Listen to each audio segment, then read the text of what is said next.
Menurut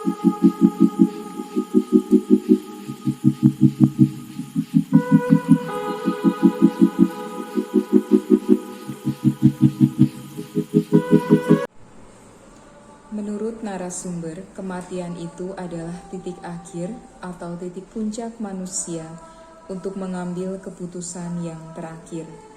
Karena menjadi titik puncak atau terakhir, maka orang akan berusaha atau terdorong untuk hidup yang lebih baik atau sempurna. Lalu dalam kesempurnaan hidup itu dapat menyatukan manusia dengan yang ilahi.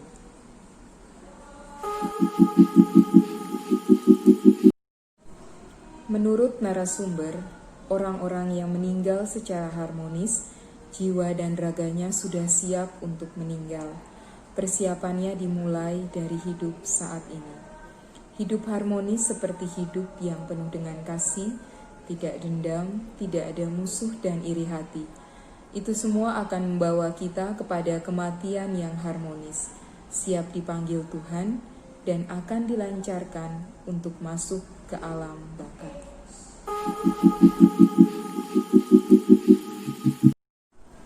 Menurut narasumber, orang-orang yang meninggal tidak harmonis adalah orang-orang yang belum siap, dalam arti orang-orang yang saat meninggal masih penuh dengan dendam, iri hati, pendek kata, masih terikat pada hal-hal duniawi. Jiwa orang-orang yang meninggal tidak harmonis, tidak bisa menuju alam baka. Mereka masih ada di dalam alam fana, tetapi tidak dapat lagi berbuat apa-apa.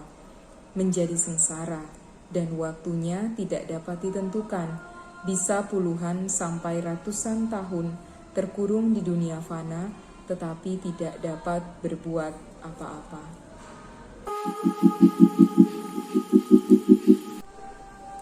Menurut pandangan agama Katolik, hidup yang akan datang atau eskatologis sangat erat kaitannya dengan hidup sekarang. Atau bisa dikatakan keadaan kita di alam fana sangat berkaitan erat dengan keadaan kita di alam baka kelak. Bahkan kehidupan sekarang sangat menentukan untuk hidup yang akan datang. Karenanya, kehidupan sekarang merupakan awal dari kehidupan yang akan datang. Seperti yang tertulis pada surat Rasul Paulus yang kedua kepada Timotius bab 2 ayat 11, benarlah perkataan ini, jika kita mati dengan Dia, kita pun akan hidup dengan Dia. Dan juga dalam pandangan agama Katolik, setelah kematian tidak ada reinkarnasi. Kesempatan hidup manusia hanya satu kali.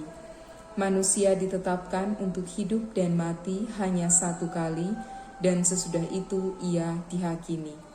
Terdapat dalam Ibrani bab 9 ayat 27. Oleh karena itu, sebagai manusia, hendaklah menjalani kehidupan ini sebaik-baiknya untuk kehidupan yang akan datang, di mana tidak ada lagi ratapan dan air mata. Karena jika kita tidak mempersiapkan diri di dunia ini, atau dengan kata lain, di dunia fana ini tidak mengejar yang baka, jiwa kita tidak akan diampuni di dunia dan di alam baka kelak. Terdapat dalam Injil Matius bab 12 ayat 32. Kalau seseorang menentang Roh Kudus, ia tidak akan diampuni. Di dunia ini tidak, dan di dunia yang akan datang pun tidak.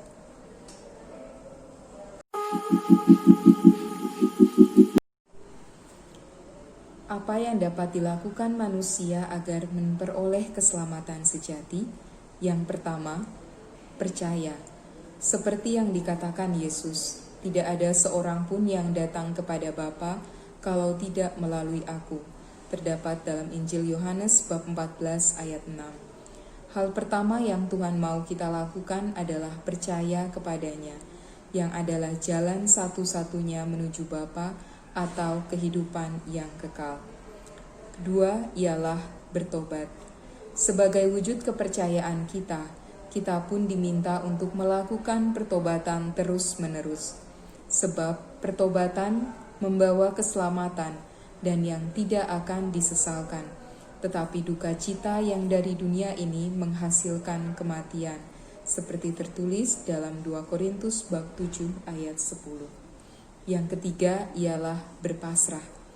Menyadari dan mengakui bahwa keselamatan kita umat manusia benar-benar hanyalah pemberian dari Allah secara cuma-cuma adalah jalan menuju keselamatan kekal.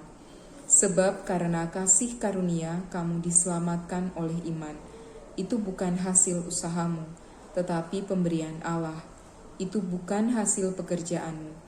Jangan ada orang yang memegahkan diri.